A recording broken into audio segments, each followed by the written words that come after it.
What if I told you that there is a way your name and praise can be mentioned by your Lord Allah and amongst His angels right now while you are listening to this short clip? Anyone at all.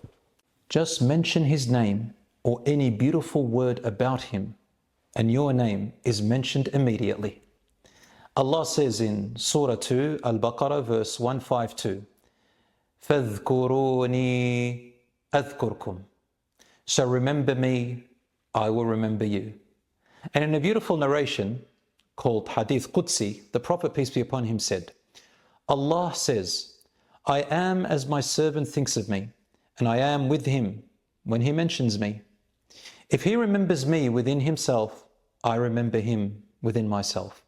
If he mentions me in a gathering, I mention him in a gathering greater and grander than his.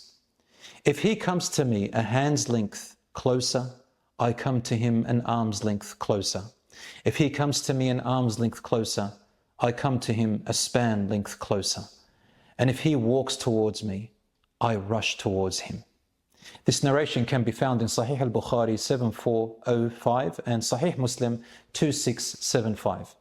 Of course, these are all metaphorical words, but to show us how much more Allah loves to make you feel His nearness and loves to respond to you when you turn to Him in worship and acts which please Him and connect you to Him.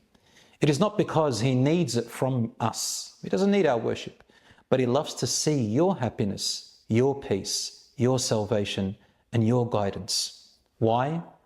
Because that is just who Allah is, subhanahu wa ta'ala.